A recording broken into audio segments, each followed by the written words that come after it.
Welcome, folks, as you're coming into the room. Going to give everybody just about 1 minute to get in. My name is Jennifer Chaika, and I am the Programs and Exhibits Manager at Arlington Heights Memorial Library. We are happy to be sponsoring tonight's event. I'm here with Neil Parker, who's my colleague, and he's working behind the scenes to make everything run smooth. We are both very happy to be able to welcome 3 Chicago area musicians who've long been making records and building community. We will be recording tonight's event, and you'll receive the link by email. It'll also be up on the Arlington Heights Memorial Library's YouTube page. We'll be taking questions, so leave those anytime in chat, and we'll get to as many as we can. And without further ado, tonight's guests are Dave Hoffer, who spent 20 years of his life in the western suburbs of Chicago, where he caught the music bug at an early age. His contributions to underground music began in 1994 when he filled in on drums for his sister's band at a YMCA. He started contributing record reviews, interviews, and columns to local zines before moving on to Punk Planet, where he was music reviews coordinator for 4 years. Dave's freelanced for Chicago Sun-Times, Metal Maniacs, Decibel, the Onion AV Club, among others. He has worked as product buyer at Reckless Records, so maybe you've even bought your record from him. And after 3 years of working his way up from clerk, he was promoted to product buyer. Dave has a Master's of Library and Information Science with excellent experiences from the Field Museum's Marie-Louise Rosenthal Library to the Ryerson Burnham Library Archives at the Art Institute of Chicago. But he is here today to tell us about his labor of love, the DuPage County Hardcore Archival Project, which has grown to almost 1,000 items since its inception 10 years ago in 2013. Joining him tonight are Scott Thomson, Chicago-based punk hardcore musician and owner of Harmless Records and Plastic Airlines, and Pete Kourim, known and loved deservedly for his music in Oblivion and Mexican Cheerleader. So welcome everybody tonight, and we are glad to have you here, and let's kick this off. Well, thank you, Jen. Thank you, Neil, Scott, and Pete. This is very flattering. So like Jen said, my name's Dave Hoffer. I'm currently working as a project archivist at the Art Institute of Chicago. And for the last decade, I've been curating an online community archive called, guess what? DuPage County Hardcore. And I just want to say off the bat that I don't see this as like a label or like a reissue label or something. It's in the spirit of libraries, more of like a resource or a tool, obviously an archive preserving the stuff, but also just, you know, a way to have everything consolidated into one place. So yes, also this is my first presentation post MLIS. So bear with me. It's going to be kind of rudimentary on these slides here. And again, thank you to Neil and Jen and Scott and Pete. So I just wanted to start and talk a little bit about somebody is raising their hand. Are we going to just go for that, or are we going to wait to the end? So that is possibly an error, and no, we're not going to raise the hands throughout. We will get everything from chat and do that in the end, okay? Okay, perfect. So yes, the origin of the name. It's meant to be slightly tongue-in-cheek. As far as I know, the Undesirables coined the phrase just kind of, you know, there's New York hardcore, there's Boston hardcore. Well, we're DuPage County hardcore, you know. And this is from their debut 7-inch, which was on Quincy Shanks Records and was a huge deal for all of us, them being on an actual label. But, you know, one thing that was always a part of our micro scene was having fun, not taking ourselves too seriously. Obviously, we like playing loud, fast, hardcore, but, you know, it's supposed to be fun, you know, and that was just a big part of our mindset. So, yeah, I guess it originated in 1996. So the mission statement here that I just kind of tossed off 10 years ago and have updated very slightly since then. It just says, this page was created to preserve and make available for free, which is a key thing, the wealth of punk, metal, and hip hop related music released in the Chicago area from the 70s through the 10s, I guess you say. It started with my old bands and my friends' old bands, but now incorporates bands from the quote greater Chicagoland area as it's known. Copyright is retained by the label, artist, whatever. Email me with any questions. So the geographical boundaries, I finally kind of settled on, which is hilarious to look at. So, Wisconsin to the north, Iowa to the west, Indiana to the east are all kind of like the obvious state boundaries. And then I've always kind of struggled with how far south, I should consider to be the greater Chicagoland area. But Dawson Barrett and Jonathan Wright put out a book called Punks in Peoria that, covered that. And then I've always kind of felt that Champaign-Urbana has its own history, and that's obviously like 2.5 hours away. So it just is, two strikes against that. So I just cut it off at Peoria-ish. I'm always bummed when I see something that is, possibly able to be included, and I see there's an Illinois town that I've never heard of, and I look it up and it's like outside of St. Louis somewhere. It always kind of makes me sad. But the collection consists of a mishmash of formats, digitized vinyl records and cassettes, as well as compact discs. And there is a number of born digital audio files that were never physically released. And I use Bandcamp, the website Bandcamp, to host the collection. So what is Bandcamp? If you're not familiar with it, from Bandcamp's website, it's an online record store and music community where passionate fans discover, connect with, and directly support the artists they love. So it's a very user-friendly website for artists to make their music and merchandise available directly to fans. The company really prides themselves on being artist friendly, trying to, give the lion's share of the profits directly to the artist, which is not something I'm concerned with, but just to explain Bandcamp. They have an editorial branch called Bandcamp Daily. Shout out to Jess Skolnick, their senior editor, who is great and sings in a band called Daddy's Boy. So yeah, they just, you can look at this, get an idea of, their coverage is across the board, just like Bandcamp. And then there's also the discovery aspect. This is like the bottom half of their homepage. So they update, as you can see, 1 second ago, 3 seconds ago, they update, and I'm assuming semi-real time items that are being purchased by people, which I think is really cool. There's the recommended releases. So I get an email anytime somebody actually donates money, because it happens infrequently enough that it's not like a strain on my inbox, and people discover stuff via both of these methods, I guess, all the time. So that's great. I had somebody tell me, like more people have probably heard, whatever cassette we were talking about at the time now than ever would have heard it before. And that's always kind of stuck with me, seeing people, downloading stuff from Japan and whatever. It's crazy. So, yeah, in terms of social media and just sort of visibility, I'm not hiding. There's many ways to contact me, which we'll get into a little bit later. But I do use Instagram and Facebook. I consider them basically just necessary evils. I want to make things findable without exactly promoting it. That's kind of like the fine line that I try to walk, because, I'm not going to make like DuPage County hardcore coffee mugs or something, to sell. Like, that's not the point. But yeah, so again, I try to make it findable without promoting it because of the elephant in the room, which is copyright law. The project relies on good faith. I know it is completely illegal by the letter of the law. Scott is going to talk a little bit more about this in a minute, but this quote was just paraphrased from a librarian, another punk turned librarian, of which there are many.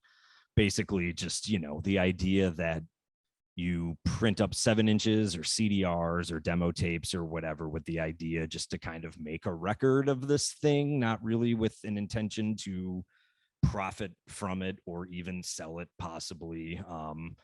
And it's like, the idea is for it to be heard. There was, music that's created out of love and passion, not to make money. So the spirit is, or this project is in the same spirit as that, where you just want people to hear this sick music. So a lot of the material is on YouTube. Well, I don't know about a lot. I would have to do the actual stat breakdown and check, which is not something that's going to happen, but a lot of stuff is on YouTube, of course. I do pride myself on the audio quality being, for a rudimentary audio guy, pretty quality. I want it to sound as good as, the Altered Beast demo should sound, I guess, not could sound. But one of the differences between this project and something like YouTube is when you download a release, when applicable, it'll come with scans of all the original artwork. And, as in the case of the Altered Beast demo here, there's a little button or badge. I doubt anybody is here from the UK, but in the corner, that's what that is. So anything that may have come with it. There are some that have like 20-page booklets that I've scanned and stuff. So, you can look at that stuff on Discogs, but if you really want, if it's on there, but if you, again, this is more of like in the library spirit. If you're trying to do research or you just really want to dig into somebody's thank you list with a decent scan, then you're able to do it. So the majority of the collection, I guess I could say the foundation, is from my own collection. I don't know. I just played in a million bands over the years and would always pick up people's demos or people give you stuff, how it is. And I just kept all that over the years. Because to me, anytime money may have been tight and you bring stuff to Reckless to get a couple of bucks, obviously I wouldn't want to part with any of, my friends' labors of love. But at the same time, you realize that in the greater world, the value of that is, not really going to be worth getting rid of it. So I've always just kept all that stuff.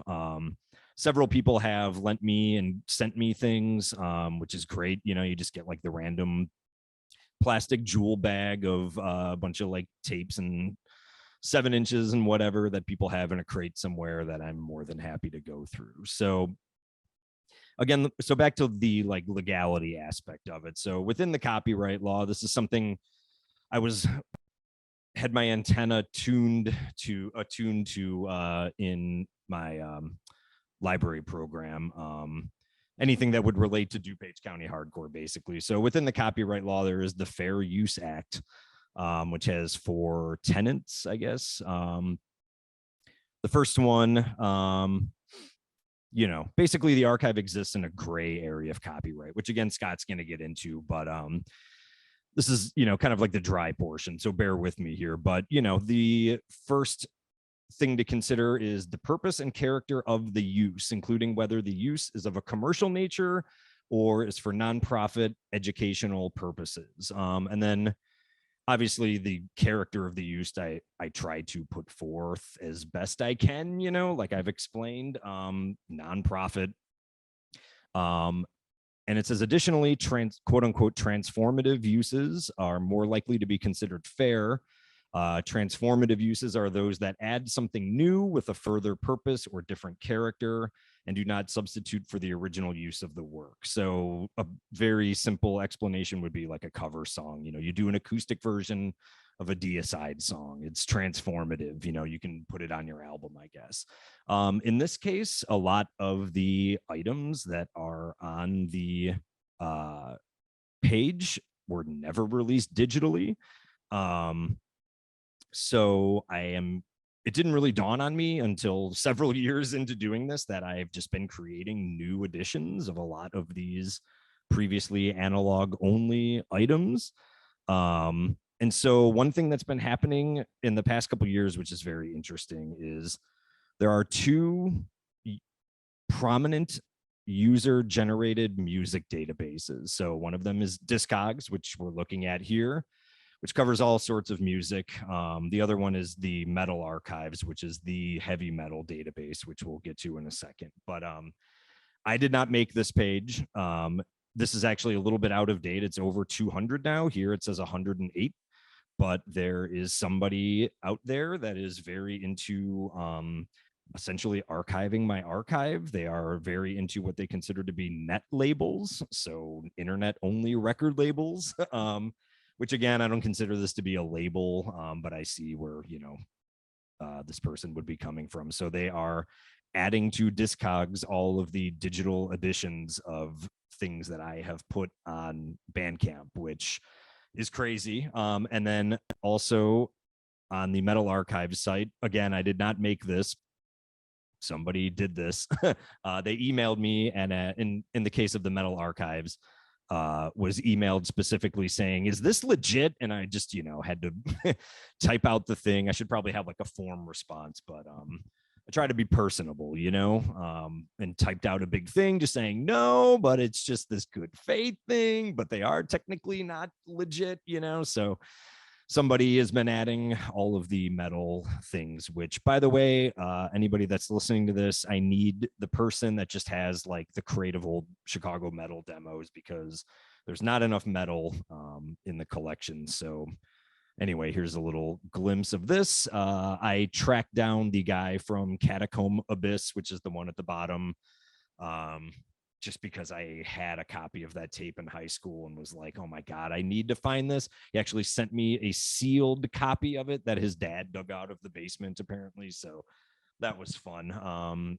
I will hound people sometimes, but so, okay, so going back to the Fair Use Act. So this is one aspect of the Fair Use Act that is not satisfied, which is the degree to which the work that was used relates to the copyright's purpose of encouraging creative expression. I just used the shrug emoji on that one. And then again, the amount and substantiality of the portion used. Obviously, I use like 100%, including all of the artwork in this project. So I just kind of have to throw my hands up on that one as well. But number 4 here, Scott, get ready, because we're coming to you here. But you know, it says the effect of the use upon the potential market for or value of the copyrighted work. So this is something where it's like, you know, I mean, if I had it my way, you would be able to go at any time and buy the Fighters Motorman 7-inch brand new, but you can't, unfortunately. So the thing that I'm doing here with this project is not hurting Rocco Records. In fact, you know, I mean, I love Rocco, but yeah, it's not affecting, you know, I'll say here I've gotten much better. Bandcamp has also become much more substantial in the last 10 years.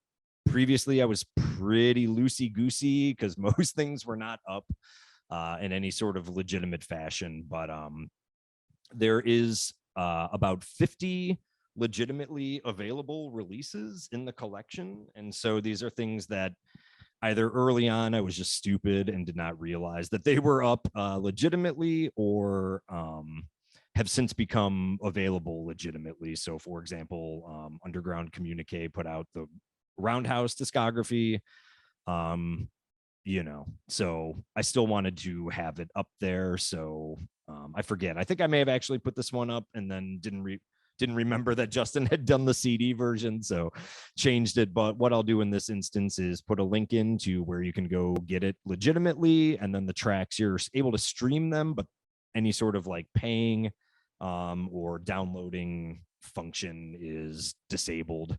So yeah, I have a list somewhere that has like the 50 something legitimately available releases. So again, I know what I'm doing is technically illegal, but copyright law is, you know, it's painted with pretty broad strokes. And this project has just kind of made me realize that there are some gray areas. So now I think we're going to throw to the copyright man, Scott Thomson, my friend and thrice former bandmate. So thank you, Scott, and I'm going to mute for a couple minutes here. All right. Oh, there it is. There's my slide. Yeah, that's right. Thrice, we've been in 3 bands together, haven't we? I keep forgetting about the most recent one. Anyway, my name's Scott Thomson. I'm here for 2 reasons. I kind of have a foot in both worlds here. So, like Dave said, I owned the label Harmless Records, which was active mostly in the 90s. And Dave actually archived all of my old label materials, which he's going to talk about later. That was a great project, and I'm still very, very grateful for that. The other reason I'm here is because in my day job, I'm an academic librarian, and I don't have my title up there and everything because I'm not here in official capacity. I'm here in a music capacity, but I do have a certification in copyright and fair use from the very redundantly named University of Maryland University College. That is actually what they call it. And it's not unusual for academic librarians to have to answer copyright questions. So people having this certification isn't unusual. So I talk about this all the time. So I thought this was kind of fun because I can, appreciate it from a fan and musician point of view, but then I can also talk about the copyright aspect. So I just have so that's why I'm here. And I just have a couple notes. This is funny. Dave usually is kind of like, oh, no. But I think Dave is probably the biggest single user entity of Bandcamp on the planet. I can't imagine anybody has more songs or releases up than he does. He's over 1,000. And that's not songs, that's releases. I mean, if you count the number of songs, it'd be far higher than that. So I always tell him, he's like, they don't know who I am. I'm like, yeah, they do. I'm like, Bandcamp is 100% aware of you. Which is probably a little, nerve wracking from a copyright point of view. But Dave does make a good argument, I think, for fair use, potentially involving transformative use and certainly the impact on the market. Dave certainly pulls things down if people ask him to do it. And while he's right that this does not satisfy the letter of the law in any way, there is kind of an emerging standard that is coming about with this stuff where, Dave is certainly not the first person to do this. A lot of people have blogs where they put up old out of print music, and the standard emerging is sort of, hey, we're putting this up, we're not charging for it. If you want us to pull it down, we will. And every now and then someone does come out of the woodwork in these situations and ask for it to be pulled down. But I would say the vast majority of bands and artists seem to be just fine with having their music shared in this way. But you cannot force something to become public domain. They are still the copyright holders, but part of copyright is enforcement. And if you're the copyright holder, you can allow other people to do whatever you want with it. So if bands don't object to their material being uploaded, then it's no harm, no foul, because there's no injured party. Let's see, what else was I going to say about that? Yeah, and we'll talk about that a little bit more, especially if people have questions at the end. I know the copyright stuff is kind of boring, but all right, I guess we will go back to Dave then. Thanks. Okay, thanks, Scott. Sorry, I didn't. The slide move was an accident. I wasn't trying to, give you the Sandman, sweep you off the stage. Okay, so the second, geez, I'm like a novice on this. Here we go. I just wanted to kind of get out of the way the sort of second elephant in the room, which is like the financial aspect of it. About 9 years into the project, I finally was like, I know I'm not making any money doing this. I should do the math though, actually, and like see what's going on here. So this is actually a little bit out of date. No, I did update this slide. Yeah, so every dot on here is a 2-month period. A play is just a play. There's no financial aspect to it. Bandcamp considers a complete play somebody listening to a track 90% or more. A partial is the very wide range of 10 to 90%. And then a skip, as you can probably guess, is 10% or less.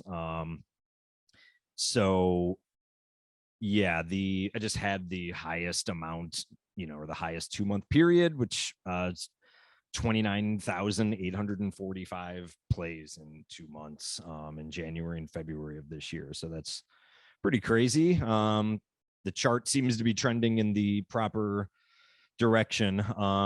So the next slide is a little bit outdated. I made this in April, but this is the money aspect here. So there's about 960 releases in the collection. A download does not equal a sale. Bandcamp lumps downloads together. As you can see, there's been a lot of people downloading stuff for free, which is the idea. Oh, and that reminds me, I should say that when it comes to plays, I believe it's a default setting on Bandcamp where if you are a legit label, you can allow users to stream songs a finite amount of times. I think it might default to 3 before it encourages them to spend money on it. And I think it may even disable streaming, like from your IP address or something maybe, but I have that disabled because fuck that for this sort of project, obviously. So yeah, there's been just over 4,200 purchases, ranging from less than $1 to, I do have the whole discography available for $50. So whatever that math breaks down to be, there's been a few people that just want it all. And I just made that easy. So again, each dot is a 2-month period. Yeah, at least back in April, this is maybe like a few $100s more now, but almost $11,000 gross in the 10 years I've been doing this. So Bandcamp Pro, I pay $10 a month for. The main reason being that if you don't do that when you upload, say a 42 song grindcore demo, you would have to do each song one at a time. Bandcamp Pro allows you to do batch uploads.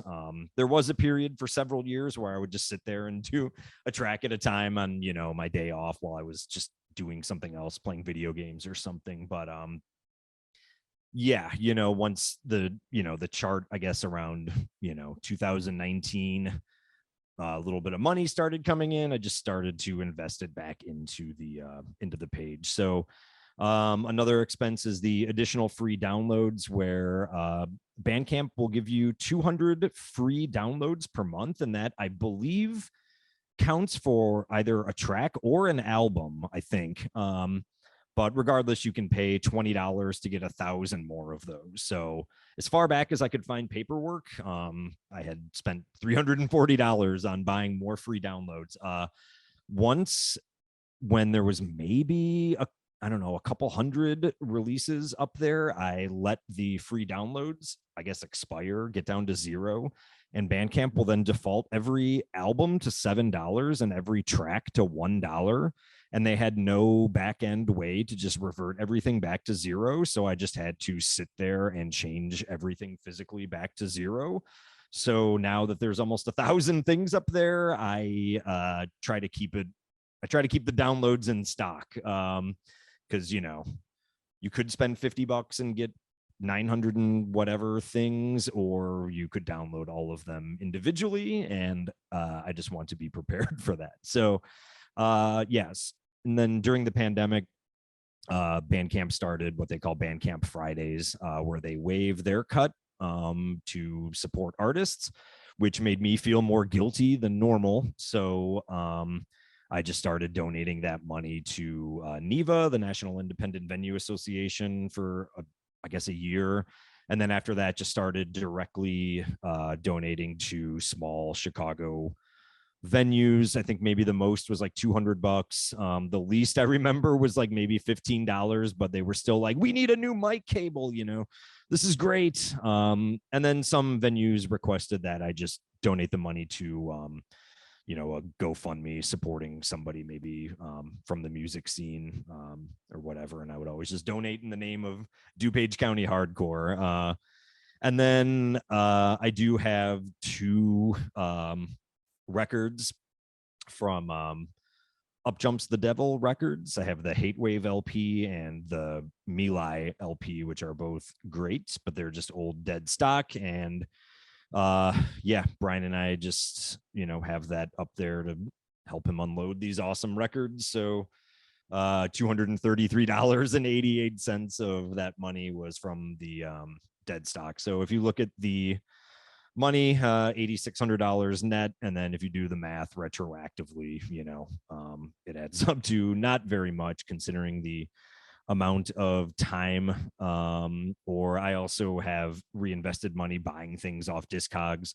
I definitely had a few Miller Lights at band practice and ordered the Demented Ted CD off of eBay one night. So this is where the donations are going. And we'll get more into like the donation aspect later. But now we'll move on to some fun stuff, I guess, just a little bit of the personal history here. Jen covered it much more thoroughly than I kind of anticipated, but just a little background for anybody that may not be familiar. But my sister Allison is, she was like the path paver.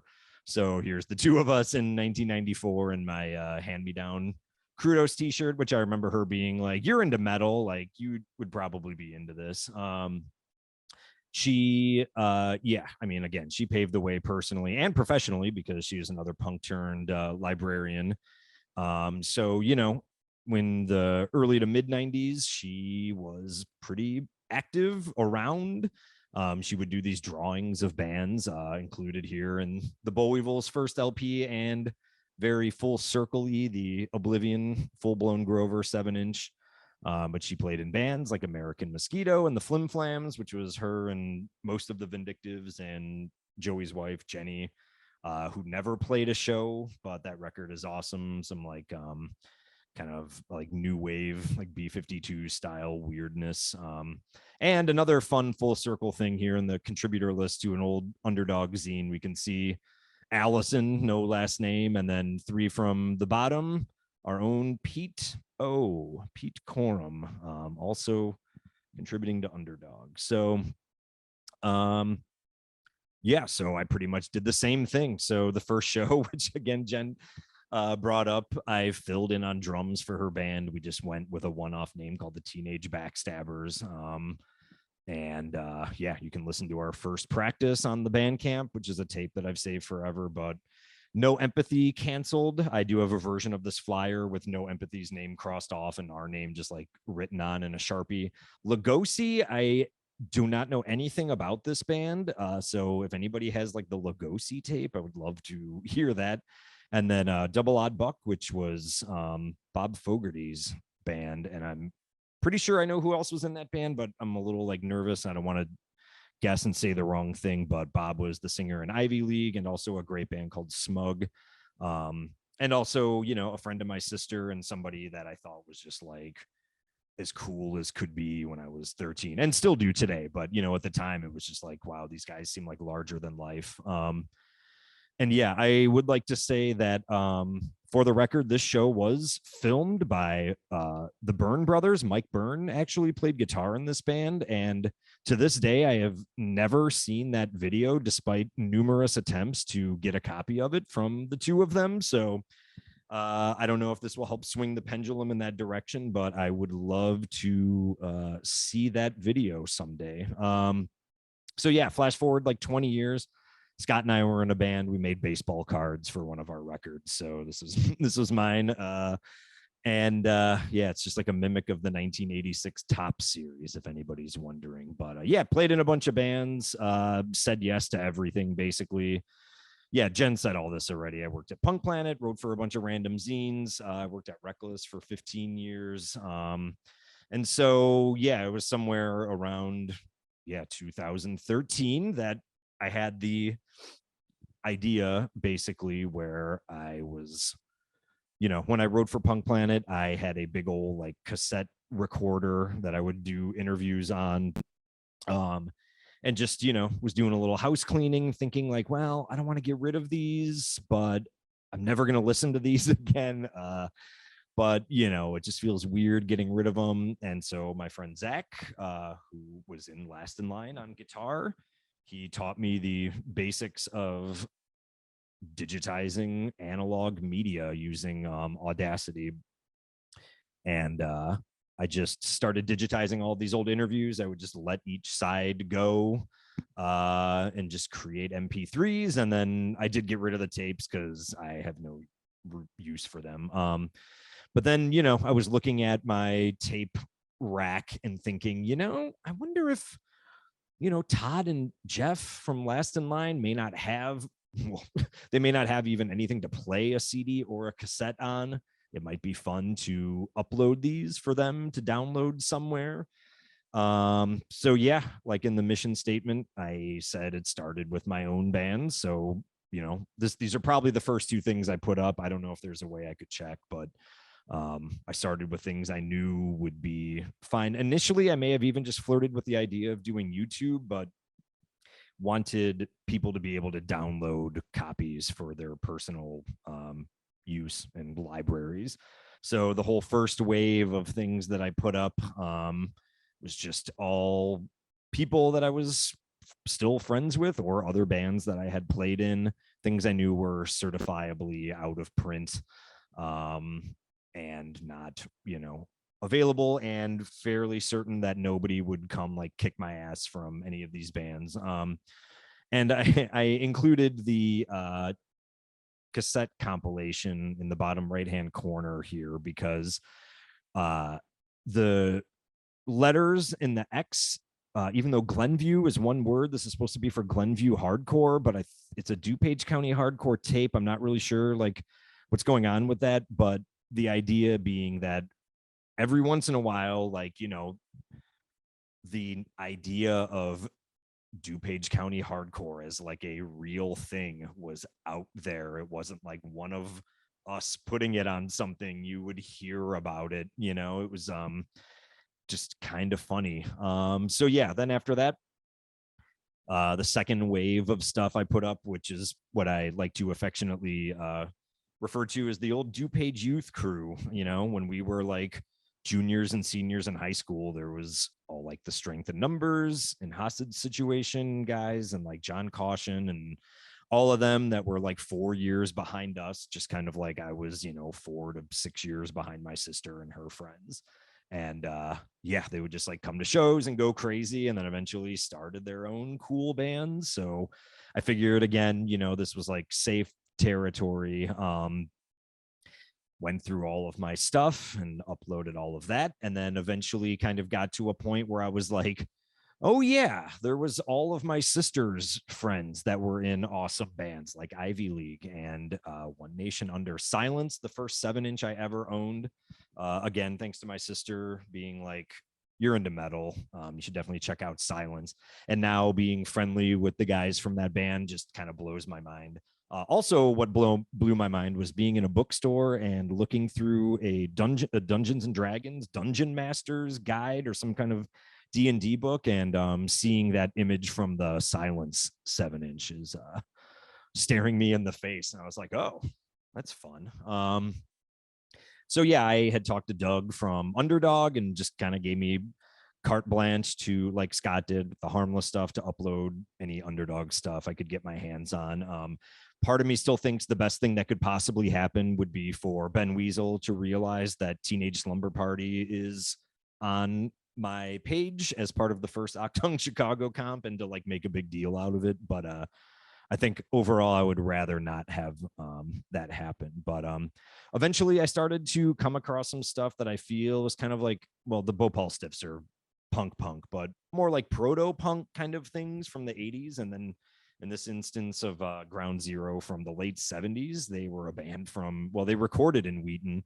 And a fun thing about that is found that at Reckless, where former manager, and I'll name drop here, industrial and just singer-songwriter icon Chris Connolly.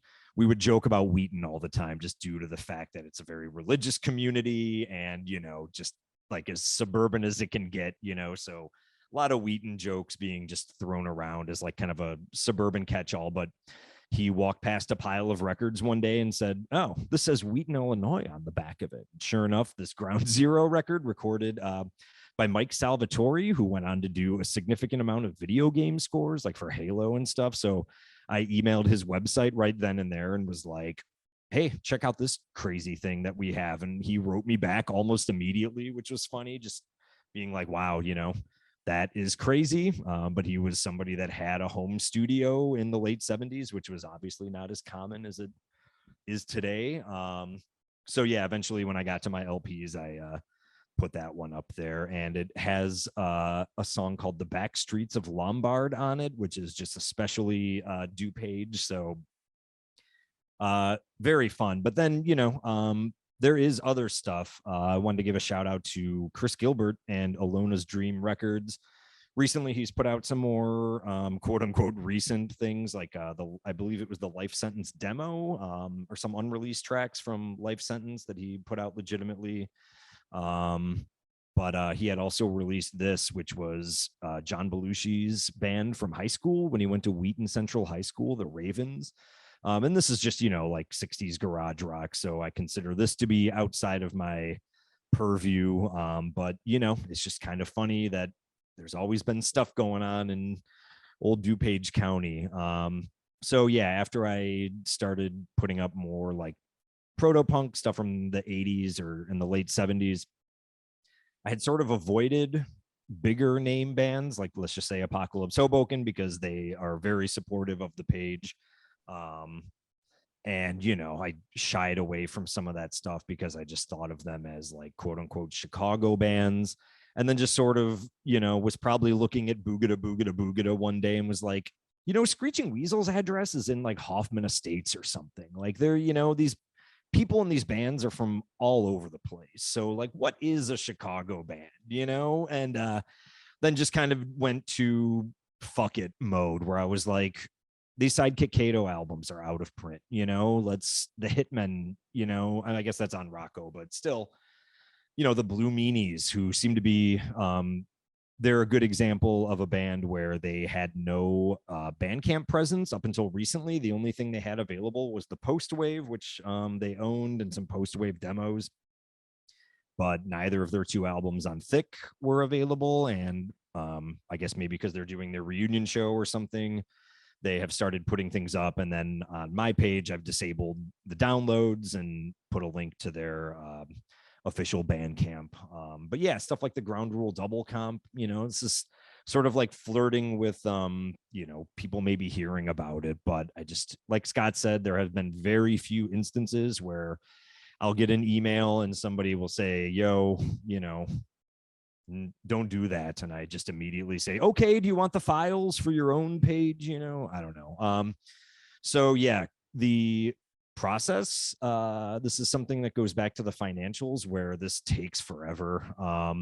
So we'll get Pete in here soon because he initially reached out complimenting me on the quality of a rip that I uploaded, which was very flattering. But yeah, cassettes and vinyl have to be digitized in real time.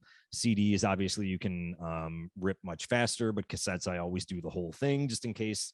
You never know, like what's lurking on a B-side or something somewhere. But yeah, so I made a little time lapse video here. I think hopefully this works. This is me just editing. I believe it was the Tuesday demo. But I usually edit everything into individual tracks. In the case of the column on the left, which is kind of intentionally hard to see, there was a band from Elmhurst called the Littles, which featured Nick, who is in Farkas and Payback, and like somebody's 10-year-old brother on vocals. They're basically just like a grindcore, like spur of the moment thing, but their demo had 60 songs on it. And God damn it, I edited every one of those things in case somebody wanted to download one individually. Some live items I will just leave as like the entire set because it's just so difficult to figure out song titles, and time is of the essence. So oops, I didn't mean to play this again. So yeah, I use a program called MP3 Tag. It's just a very simple metadata editor. We'll just get into this briefly because this is a library presentation, but the things that you see when you rip CDs and the metadata can be kind of hilarious. And then for cassettes and records and stuff that I digitize, I want to upload them and have them out there with like the best metadata possible. Yeah, I use MP3 Tag. And then here I just wanted to show the top is the metadata that I send into Bandcamp. And then if you download the Apocalypse Hoboken Strikes Back 7-inch. This is what you get back. And I also just wanted to call out the fact that the apostrophe and O for Cup of Life is how they have it on the 7-inch. So I just try to remain faithful. So with that, I think we'll go to Pete, and he can, I don't know, say some nice stuff, I guess, which I appreciate. Kind of just ramble on probably. Hey, everybody. Oh, I was taking notes, Dave, during your whole thing here. So let me, before I get to my spiel, you're looking for metal. Brian Zarnik has a ton. Great. You know, those Beyond the Limit demos, mostly whale bands, not like speed metal bands like, you know, Cherry Rocket, Amaraka. You're going to Wicked Rhyme. You're going to get those guys. But he would probably let you rip those. I did see something in the chat when they were talking about the spike during COVID. I think Andy Lester said it. It's true for me too. COVID was my first purchase from DuPage County Hardcore. I believe I bought the entire thing for $50, and then some of that gets donated to a certain venue at the time. So a small price to pay to get the Orange Crotch EP. If you're over at DuPage County Hardcore, you should probably check out Orange Crotch. I saw the bit about Demented Ted. Maybe one of the reasons that Oblivion existed. In the fall of 1988, we had practiced our tails off and went to a show to see, you know, could we keep up with the groups that were, you know, around and whatnot. We didn't know anything. And we went to Odyssey One in Naperville, and it was that weird semi-Halloween show with Insane War Tomatoes and Demented Ted. And we walked out of there absolutely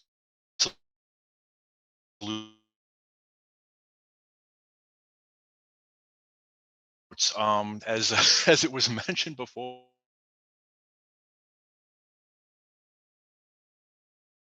Pete, we're losing you. You might, we can see you, but we can't hear you. You might want to lose the headphones. Try that.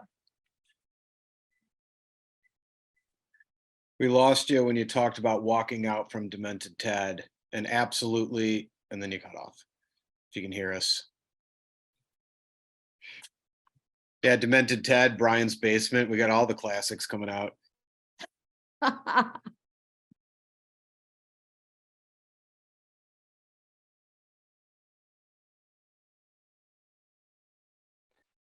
I mean, I'm happy to blather on, and then I mean, Pete can talk about Demented Ted at any time as far as I'm concerned.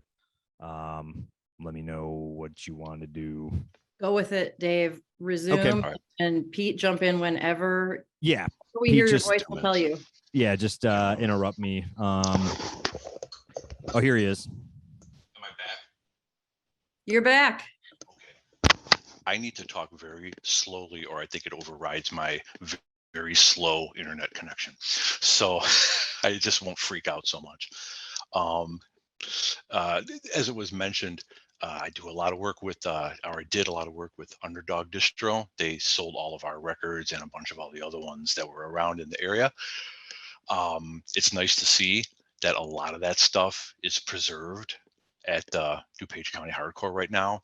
I'm very biased, but I think that that's an important historical aspect. It's important to keep it. So you hear a lot about other scenes. New York scene is obviously very heavily covered and archived. San Francisco, LA, London, England, all of England, obviously. I even saw a Facebook page for the Orlando Punk Archive. So the Orlando scene is even, you know, well represented. So I think that it's important to have Chicago scene memorabilia. I know there's a lot of places that have flyers and pictures, and I think that having a repository for the songs is super important. So that's another reason that I kind of like this. You know, someone who kind of like works towards this, you need that kind of, you know, like library science mentality, and it's obviously in effect here.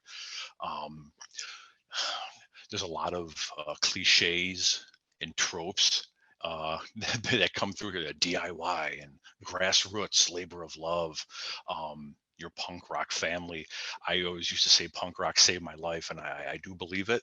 I don't know where I would be if I didn't know a lot of these people and did a lot of this stuff, and I hung out with them probably more than my actual family. I kind of don't want to know where I would be right now. So I'm glad to have taken that path and had a good time with it.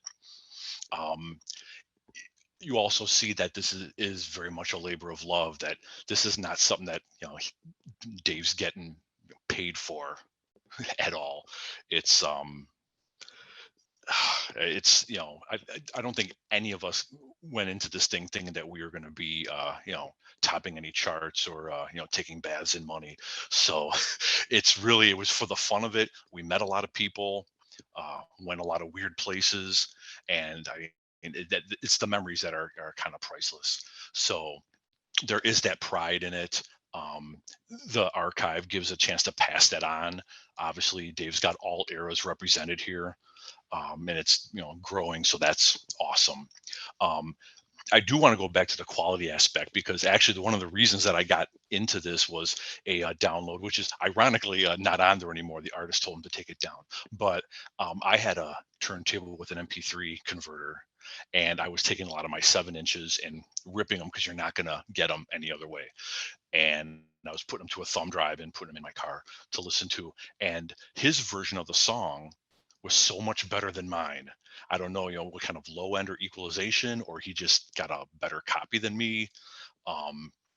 But whatever he's doing, it takes some precision, and a lot of these recordings. I love the Oblivion records. I love the way they sound, but at the same time, they were still recorded in a an attic. It was in an apartment, the top floor of an apartment. So, you're not going to always get the greatest studios. You're going to get a lot of basements. You're going to get a lot of live shows with a boombox. You press it on vinyl. If anyone went to United for their vinyl records, you could see through them. They weren't really black vinyl. They were kind of like brown see-through vinyl. We used to say that we had limited edition tea colored vinyl. So you're only as good as your weakest source. If you try to remaster a cassette tape, it's going to still sound like a cassette tape. So I think he's done a really awesome job of getting the best out of some of these otherwise, pretty subpar recordings, especially some of the live stuff. That's always a crapshoot. And I mean, it's listenable, and sometimes it's even more than listenable. This is, it's there for historic purposes, but you can actually like enjoy it. So and those are all the points that I made. I'm a fan. I'm glad to have it here.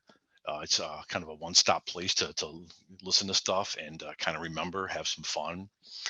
So that's really all I had to say on these. But yeah, Demented Ted story. Demented Ted story. And Demented Ted. We didn't get immediately the end of booked it. a show at Odyssey One after that for the January, I believe, of 1989. And then Tony LaBarbera was running that show and said, "Hey, we can't pay you for this one, but I can get you a show at the Thirsty Whale." And the rest is history.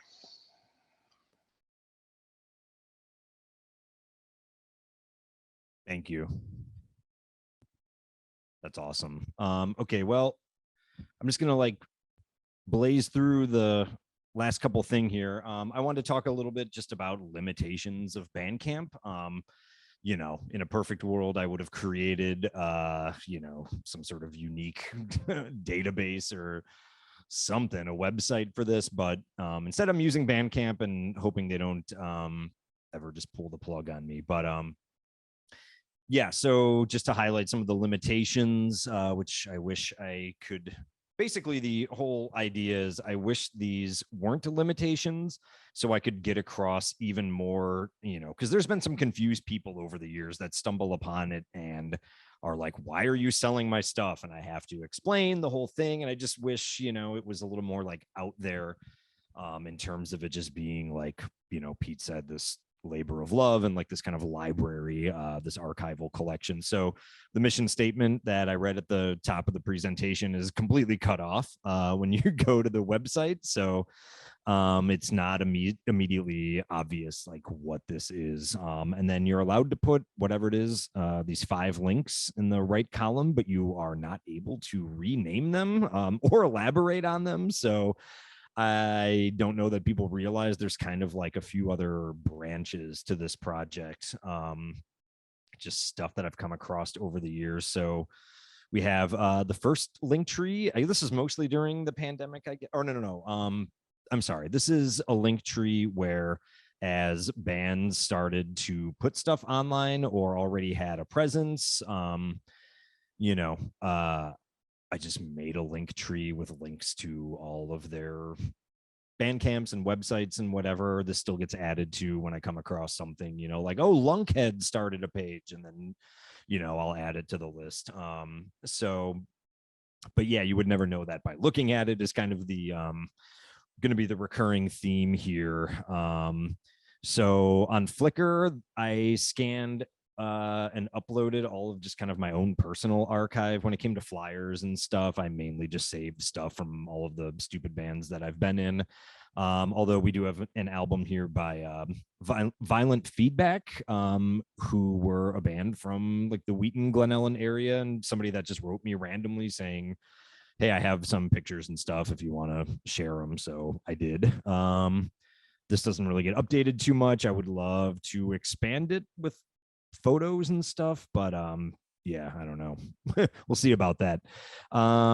Yeah, so I did do this is what I was going to say earlier. I did do I believe it's 11 editions of the DuPage County Hardcore newsletter, just highlighting different things that had been uploaded recently. I had a few guests write. Pete was very helpful with one about some micro cassettes that were sent to me by our good friend Andy Pishko, where he had just recorded a few random Slapstick and Oblivion and Hoboken shows on micro cassettes.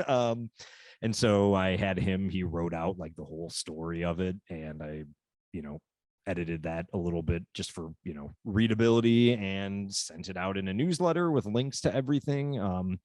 This I haven't done in like a year just because I actually have a job now. So I would love to do one about the Undesirables Johnny Dottie experience video, but that remains to be seen if that'll ever happen. So I created a second link tree that has all the back issues. So if you want to go check this out, it is there. And then at one point, a lot of VHS and high 8 tapes came my way, and shout out our friend Veronica, who still had a functioning and in the original box high 8 camera, which allowed me to digitize all of these old DuPage fests and just random stuff that was filmed by, I'm guessing mostly Ryan Croson and Nick Borgione. So, and there's some more of that in the pipeline as we speak. So, just quickly, another thing about Bandcamp is, you know, you have to choose one tag, one genre tag for as a quote unquote label page, everything that you upload. So I just chose punk. And then depending on what it is, I will add some more like quantifiers, I guess. Hardcore, straight edge, Chicago, I think is just an everything as well. And then, you know, you can search on Bandcamp by genre tag, but not within a page.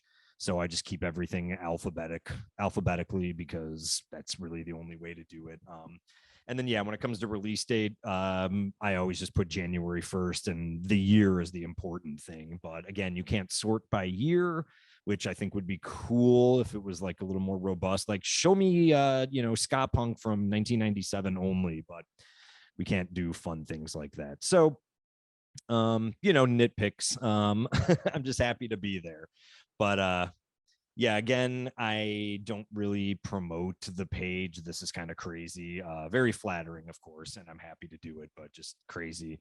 But over the years, some very nice people have found out about it and written about it. So shout out to Lior and Simon and David for writing some really cool pieces.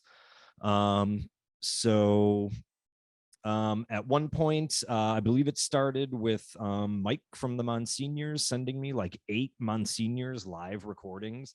And I made some very, shall we say, primitive artwork for them that was mostly text-based.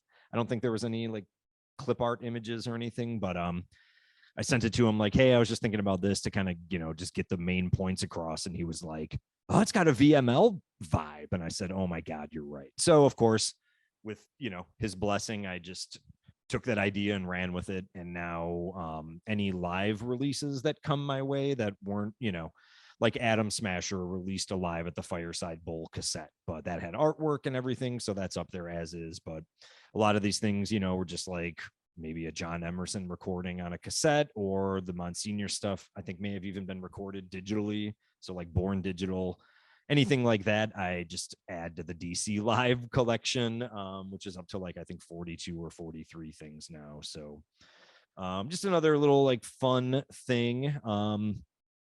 Oh yeah, I guess previously I made some like terrible clip art artwork for things. So we'll just skip past that, but shout out Blonde Alibi.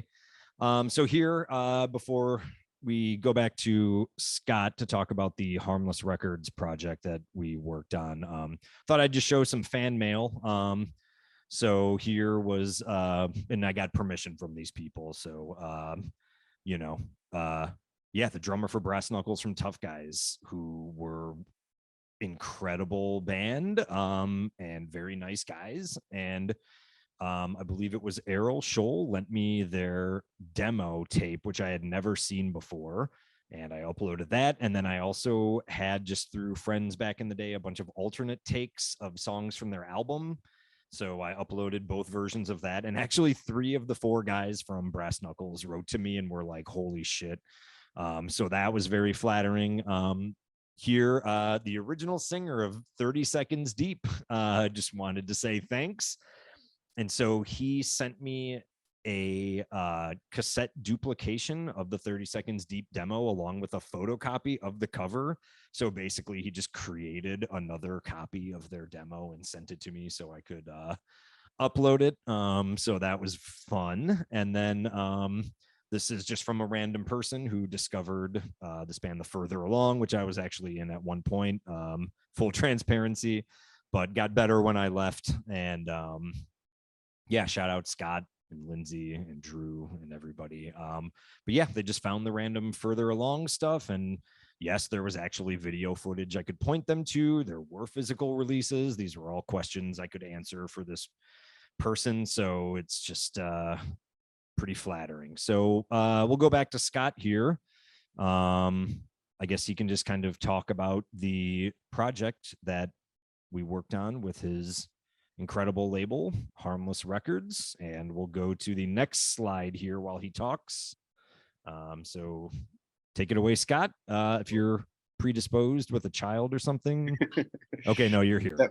That would be in character. Yeah, just briefly. So Dave and I, as he already indicated, we're old friends outside of this. And we've been in many bands together. We were just chatting one day. It was actually around my personal Discogs collection. We haven't talked about Discogs much. Hopefully some of you know what that is, but it's just a way you can catalog all your records as well as sell them. And Dave was telling me, you should really put your stuff in Discogs. And I was like, man, that's just never gonna happen. It's not realistic. Well, he was in library school. Long story short, I ended up paying him to do that. But in addition to that, the real, the sort of carrot behind the stick, I wanted the Discogs stuff, but what was more useful to Dave was I had all of my old label stuff and I had saved everything. Not that, to be clear, not that like, oh, this label I ran was the be all end all. It's nothing like that. But I really honestly did have the presence of mind to think like, somebody's going to think this Meshuggah 7-inch invoice is cool someday, or like these zines. Like I'm going to keep these random zines because no one is going to have these. I actually was kind of intentional about that, but then I didn't make time to deal with it. But Dave, being in library school and being an archivist, really was cool because we could kind of spin it off as a legitimate internship. And, and I got this stuff taken care of. So Dave's going to talk a little bit about the actual process of archiving all that stuff. And of course, he did a wonderful job. It's really great. And not just the way he, archived and preserved it for me, but he also did things like, I think at one point I mentioned, or he mentioned how it came up. I'm like, I saved all these zines and I really wanted to go somewhere. And it's not just like Underdog, which we were talking about earlier, as great of a zine as that is. Like a lot of people have those. Obviously, everybody has Maximum Rock and Roll.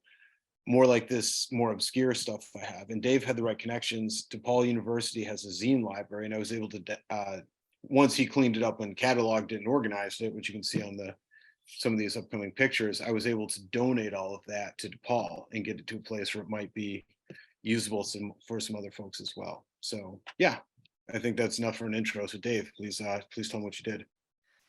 Yeah, well, I was basically I kind of fell into archives while I was in my master's program. And it's kind of turned out, I'm still green, but working on Scott's collection proved fruitful in the way that when I started processing, a quote unquote actual collection or a collection at the Art Institute, I was doing the same thing that I did with Scott stuff. So my instincts were right where, you just are, whatever, putting things in buckets, as Nathaniel would say. Yeah, so I think the top middle photo is one I sent to Scott just to give him a progress update. This is all just different buckets I put things in. And yeah, we bought some Hollinger boxes and some nice archival folders and just got everything as tidy as we could for storage space, organized all of his dead stock, got rid of all of his unopened cell phone bills from 1999 and ATM receipts. So there was like a weeding aspect. And yeah, the donation to the DePaul zine collection, which kind of leads me to my last point here, and then we'll go into any questions that may have arisen. But I threw together this slide in 2007. Josh Davis and I had the idea when Riot Fest was still at the Congress Theater. Robbie from People Projects had a gallery space a couple doors down and would host shows in the basement. Yeah, we had the idea, well, where there's going to be all these punks walking around, let's do an exhibit. So we did borrow some stuff from other people, but again, the majority of it was just items from our personal collections. We had a whole record wall, which you can see in the left photo, along with Josh's handsome self. And then the right wall was all flyers and t-shirts. And then we had a table of some ephemera, bowling pin from the fireside. I don't know, doesn't seem to be in the photo, but I had my bottle of Weasel Brow beer that was, well, the beer is not in it anymore, but the Weasel Brow bottle that was passed down to me from my sister. There's a Meshuggah shirt there, some cool photos. Dusty Pilger lent some photos. One of them, I believe, is the Alkaline Trio playing at Reckless. So yeah, just some cool stuff. Unfortunately, attendance not great, but we sat there and hung out, and it was great. But that leads me to, well, that was 12 years before I guess 11 years before I left Reckless. So well before I started my library program. But that leads me to my final point, which is basically just look at this slide. There is, again, the zines collection at DePaul, and the Newberry has a full run of Punk Planet, which is great. And some some posters, I think, from Punk Planet. But if you look at the list below, I mean, there are just kind of general punk collections and also stuff like the Kathleen Hanna papers, the Lydia Lunch papers, Tampa Zine Fest collection, individual collections that are in all of these libraries. But in Chicago, there is not really anything of the sort. So I would just like to use this as a way to advocate for something somewhere in Chicago. So that's pretty much it. So thank you to Jen, and my alarm on my phone is going off if she's going to take this over. Thank you. And to Neil and everybody. Okay, Dave, we're all coming on. We decided we're all coming on so we can all do the questions together. Pete and Scott hop on, Neil hop on. We'll go through the questions. Weirdly, my camera now stopped working. Okay, there we go. It got dark. That was amazing, amazing, amazing. Thank you, Dave. Thank you, Scott. Thank you, Pete, for all the amazing sharing. I think we should keep going from where your last slide left off. Okay. So right off the bat, we had an additional share in the chat that there's a Punk Planet online archive. So that's one that you can add to that list to make it more comprehensive. Yeah, I didn't want to like sound like I was dissing the Newberry, but sometime over the pandemic, some enterprising maniac that's like pretty new. That's only happened within the last couple of years. But yes, and that's cool because it's got optical character recognition, so you can search for all of like, you know, your old bands getting reviewed in there or something.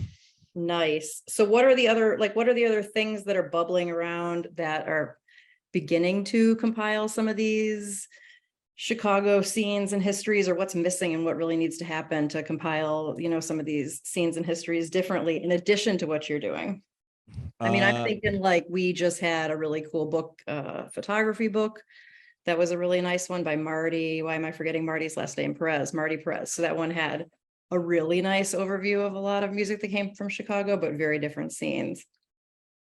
Well, I mean, I always have brainstorms for stuff. I did glance at the chat and yeah, got to give a shout out to Andy Lester, who did the Chicago shows list in the 90s, which was I thankfully, thanks to writing for Mike Vinacor's zine, Spontaneous Combustion had a very early email address, and that was something I always look forward to. And the archive on his website is invaluable.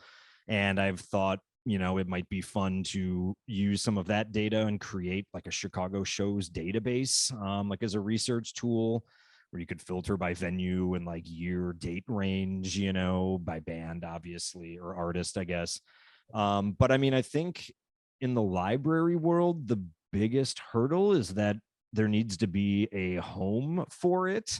Somebody has to agree to, you know, I mean, and this is getting into library problems because everybody's got backlogs and all that sort of nasty stuff. But it would be nice if there was a home for some stuff. And it kind of didn't dawn on me until I was working on this, where it doesn't even necessarily have to be a Chicago punk collection or an underground music collection, as some of them are kind of named, other collections, that is. They're a little more broad in scope, but it could be individual collections. Like we should have the Scott Thompson papers somewhere. We should have, you know, whatever, the Brian Peterson papers somewhere. You know what I mean? Like it doesn't have to be just like some sort of umbrella collection. But yeah, so I don't know. These I think are hopefully things that will sort themselves out. Yeah, and Mike just asked in the chat, a home for the digital or physical, and I mean, I think both. You know, I think you guys showed off an example of what a physical collection could look like, but yeah, that has even more storage needs. Yeah. Another thing that has been kind of a bit of like a light bulb in working in actual archives and libraries now is what a big component that oral histories are to archives. And this person may or may not be in the chat right now, but I did pitch, you know, the idea of maybe starting to do some of those with people, you know, and my supervisor and one of my library mentors, Nathaniel at the Art Institute, his contribution was, you know, you don't have to transcribe them immediately, but getting these things recorded and down, you know, would be not a bad idea. So that's another thing that could go somewhere. Yes, you know, Sure. digitally you would have to live somewhere. So Yeah, it seems like everybody on this screen is really sharp and your memory is super intact, but it's not going to stay that way forever. yeah, I kind of wish I would have journaled. That's been another thing that I have sort of come to the conclusion, you know, where one day you just don't seem to remember every detail of every show anymore, you know. Sad. Okay, now a question from the chat that I think everybody will have their own answer to. And, you know, since we are the Arlington Heights Memorial Library presenting this, even though it's for everybody out there, I think this is a great one. What's the significance, the importance of the Arlington Heights Knights of Columbus? And that was Jonah's question. Oh, geez. Well, I mean, legendary, you know, it's like the Elmhurst VFW Hall or something, just like a legendary, one of like, you know, these types of halls. I don't really know what they would be called, like member group. I don't know, like these membership groups or something that, you know, I don't know if it's just like extra money for them or whatever to rent it out. But I mean, the person that I know that was, or the two people that were doing shows there were Shane Merrill and Jim Grimes. That was like the hardcore. I mean, it's so weird how these micro scenes work, where we had our DuPage County, crew, and then there was a band that somebody wanted to go see at this place, the Knights of Columbus Hall, that nobody had heard of, but we used MapQuest, and somebody went, and I remember reported back and was like, these guys have like some crazy shit going on up here. We were more like fast, kind of like Minor Threat hardcore, and those guys were all like chugga, like kind of hate breed, straight edge sort of, hardcore. And then, it's just how you sort of meet people. But yeah, it's just a legendary hall. I mean, Have you played that hall? I did, yes. I mean, I've seen shows there. That's probably, Captain Jazz, probably most notably. Nice. Yeah, I saw one of the best shows ever there was Rise Against and He Who Corrupts. Was a classic confused crowd situation where these Rise Against fans were just not ready for He Who Corrupts. It was great. I love all those guys. But yeah, saw a million great shows there. Hook, the pirate metal band, saw them there. There's a video of them actually on my YouTube page. But yeah, it's legendary. I like the nods of approval. Anybody else that you would shout out from that Knights of Columbus specifically, Pete or Scott? I think we only played there once. I got lost a lot. I was at pre-map quest, and once you start getting away from the Chicago grid, it's a bunch of weird streets that just run parallel with railroads, and it was dark, and I think I made it on time to our show, but I do remember going to as many as I could there. I had a very good time out in the suburbs. Yeah, I don't remember how I got anywhere, and I feel like I remember almost falling into Cricks and Elgin, like, where am I and what's going on? I played there. It's assuming I'm not conflating it with the VFW. I played there a bunch of times. I think when I was filling in with Apocalypse Hoboken, I played there. I know the Letterbombs played there. What else? My band Little Man Complex played there, I think, with Fall Out Boy when they were brand new. And yeah, I remember seeing Kung Fu Rick there. I saw Converge there. Tons and tons of shows. That was a very important spot. And yeah, these VFW halls, people would just rent them out because they were relatively affordable, and it was a good sort of ready-made venue where you could have a show. And church basements too. I feel like I was at as many church basements as I was VFW halls. Were any of those exceptionally prolific or memorable ones? I mean, the Arlington Heights KOC was a big one. I feel like that was one that ran for had a bunch of different promotions. I mean, I think even Brian Peterson did stuff there sometimes. So it was really prolific, and it ran for a very long period of time. Because sometimes places would pop up, but then whoever was booking it would drop off, and that would be the end of it. So these things would pop up for like a year or two. But that one ran for years and years and years. Got to acknowledge that Andy and Mike in the chat are remembering the rudimentary driving directions that would be drawn on a flyer at that time, typically with a telephone number, so you could call Tim Kinsella's mom to get directions if you were on your way and didn't know how to get there. But there was no cell phones, and you had to use a payphone, so you had to find that first. Yes. And then call the punk hotline. And remember, get the address and everything. Absolutely. Okay, Tim asked, who had the best basement venue in DuPage?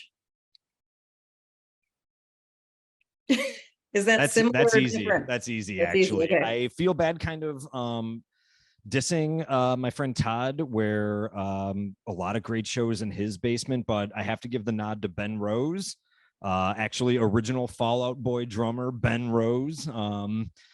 And yeah, I mean, the one legendary show, I mean, that was like the DuPage Youth Crew, like clubhouse or something. And it was just one of these basements with like the faux wood paneling that would just like start to sweat because it would get so hot down there. But he hosted the legendary show, which I actually think the whole thing is on YouTube, which was, like Last in Line and, Ben's band, the Stumps, I think, played that show. But then he had the Feds, which was Ken from the Boweevils band, and seeing like Ken in Ben's like kitchen or something was just like completely otherworldly. But then also Charles Bronson and Inhumanity from I think they're from North Carolina. They were in town and ended up jumping on the show. And I mean, we all worship Charles Bronson, so that was huge. And yeah, I'll never forget that the band Creation, or not Creation, is Crucifixion. Kill the Slave Master played in Ben Rose's basement. And I was doing so terribly in my courses at community college at the time that I was like, oh man, if I don't stay home and finish this project, I am probably going to fail this class, and skipped that show. And I have regretted it to this day. That is actually also on YouTube, but they were one of these bands that played with like most of the lights off. So it's kind of like impossible to see anything. But yeah, Ben Rose. For those who will be watching the recording later, the chat has devolved into a competition for who had the sweatiest walls. Good. We're doing it correctly then. Yep, we're archiving that piece of information. Pete, you mentioned Brian's collection, because Brian's a big collector and he's put a lot of good Oblivion stuff out there. So talk about that. How much Oblivion stuff is out there? Where do people find it? What do you love that's out there? What do you hate that's out there? He also has a Bandcamp page. I believe it's oblivionuk.bandcamp.com, which is another inside joke. I don't even know where to begin with that, so I won't. But he has all the LPs up there for download. He and Scott have made some shirts if you're into that stuff. So it's all available there. I'm sure if you look up Oblivion Bandcamp or Oblivion UK Bandcamp, I'm sure you will find what you need. It's mostly Brian's running that show most of the time, so. Also, Brian Zarnick's basement was a really special place. I don't know if it's technically in DuPage, but he would have shows too. They're pretty intimate, sort of thing where like, you know, even 20 people would feel packed. But the rock and roll memorabilia in that basement was something else. They had Sex Pistols, Nevermind the Bollocks on 8-track. Yeah, if anyone who's been there once, even once, you would remember it. It was a pretty cool spot. And a special, very good adjective, all of the dolls that his mom used to collect were also kind of organized around all the posters and the ephemera. So I was just about to bring that up. Watch out for those dolls. There was that one grouping of like 20 of them that was so creepy. Yeah. Watch out when you're doing that solo. You don't want to knock over any of those dolls. The combination of dolls, and I think there were Devo videos on a constant loop at all times. The TV upstairs. Yeah, because it was split. And then when we would practice, they would he would usually record Headbangers Ball, and then we would watch the Choice videos, the next day before we would practice. So, and I would sleep over there on occasion. So yeah, the Brian's hillside basement was chock full of memories. Does anybody have any last questions? We're getting close to time and we don't want to miss out. It's kind of hard to keep the chat because it's become pure memories. There was one copyright question. Someone, Anna, I think, asked about if it's an archive, how does fair use apply? I wanted to address that, even though I don't completely get the question, because we call it an archive, but it's obviously something where people are interacting with it and actively downloading the stuff. And the thing about copyright is you can't really gamify it. You can't just say like, oh, well, we called it this, so everything we're doing is okay. It doesn't work that way. And the one thing that did come to mind with archives, I don't know if anyone remember the Google Books project, if anyone remembers that, but well, that was largely shot down by the courts. One thing they did allow was what I think is called consumptive use, which is say like you're searching the database for like how prominent a certain word was during writing of a period. Like they allow that sort of use is traditionally seen as, well, transformative, like Dave was talking about, and different. So they'll let a database like that exist even if you can't like download the entire book, if that makes sense, because that's kind of how copyright works. But it was really designed to be flexible. Like they left it kind of open-ended intentionally so people wouldn't just like find loopholes and things like that. It was designed to be tested in the courts. Like transformative use it's really interesting to see how this developed over the years as the courts have interpreted it. But generally it has to really be a use that was different from what was originally proposed. Like you can't just sorry, Dave, I don't want to pick on you, but you said like, oh, instead of doing the real Deicide song, doing an acoustic cover. That's not really transformative use because it's still the same song. You know, if you tried to do that and be like, oh, we don't have to credit it or we don't have to pay money, like that wouldn't fly at all. It has to be something that's really different from its original purpose. That was why Kinko's got sued for doing those course packs in the late 90s. Everybody remember that? You go to, if you were in college, you go to Kinko's, get your huge course pack. They tried to make a transformative use argument, and the court said, no, you're just copying stuff out of textbooks and reselling it. It's still being used in a class that's not transformative use. Yeah, so I hope that kind of addresses the question. That's what, and the other stuff about the flexibility is what I was trying to get to at the end when I sort of lost my train of thought. Thank you, Scott. I am just talking, I don't know. I'm trying. Well, okay, I Dave. mean, you're new to this. I've been dealing with this for years. Dave. Yeah. That's why I'm here. I'm kind of the color guy for copyright stuff. Like, don't Thank worry. you. I just graduated. Hey, Dave, we've got a question from Caroline. Okay, great. I'm enjoying this talk so much. I love the general feeling of this talk. Here's my library question. What is your physical storage situation? We, UCLA Library Punk Collective, can't accept a lot of stuff because space is limited.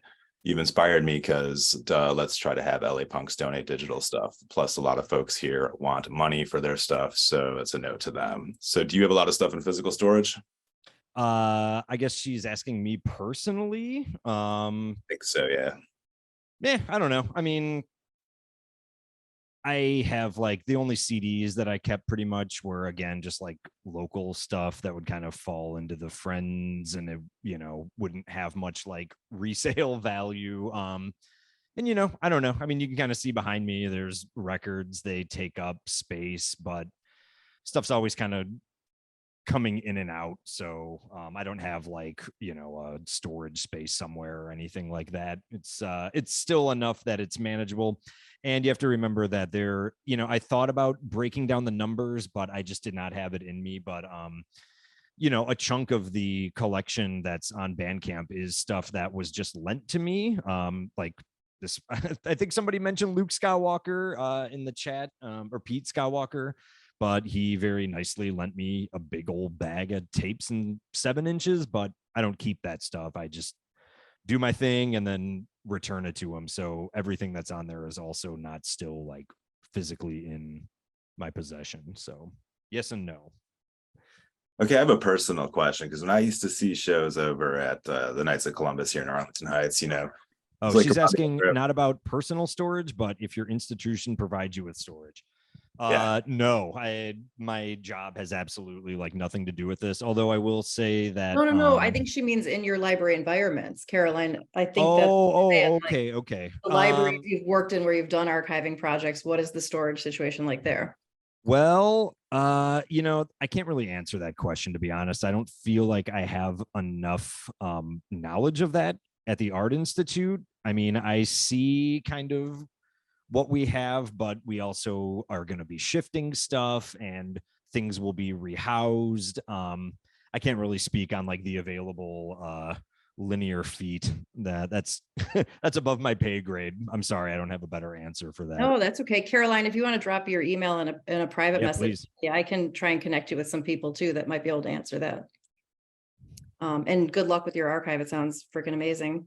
There was also a question from Jason about Scott and the Internet Archive. Do you know Scott and the Internet Archive?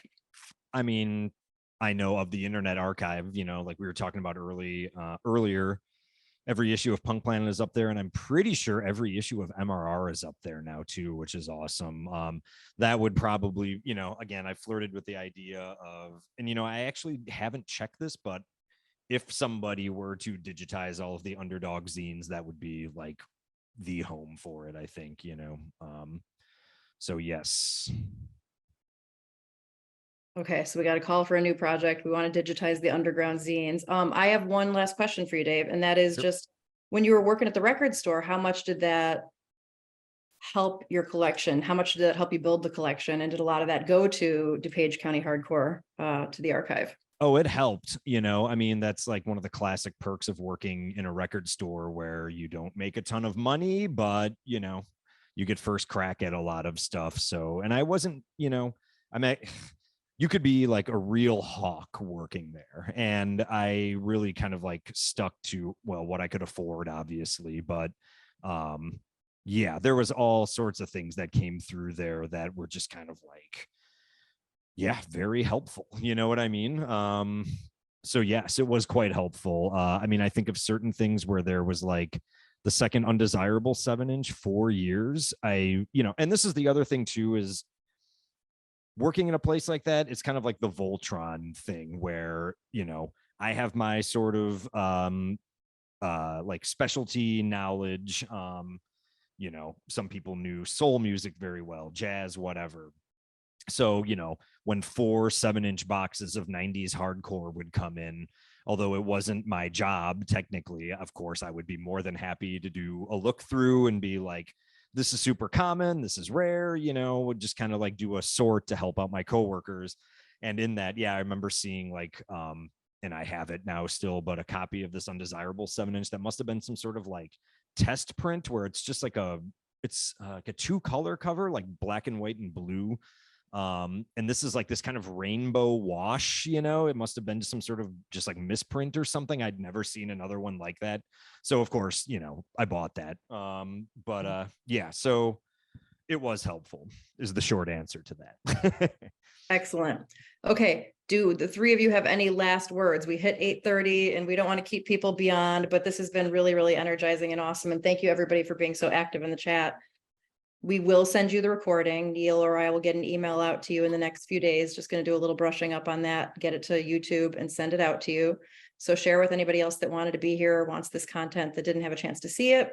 Dave, thank you for sharing it, like very generously. Thank It you. was really, really, really nice to have a look into it. And Pete and Scott for kind of really supplementing with real stories, why it's important, what it's all about. I have nothing else to add. Thank you. Pete, Scott? Well, I guess one quick, just keep an eye on copyright laws. It'll be interesting to see how this evolves. Just remember, the reason I said there's an emerging standard about how people do this now is because copyright law is still really old. It hasn't been updated substantially since the 70s, and it runs very far behind real time. So that's why we're all kind of figuring this out and feeling this out. And we don't have a definitive answer of how we handle stuff like this, but it's going to be really interesting to see how this evolves going forward. Awesome. Then thank you everybody for your time. Thank you, Neil, for being behind the scenes, Dave for generously sharing, Pete, Scott for being excellent, and thanks everybody in chat and watching. See you another time. Thank you. Bye-bye.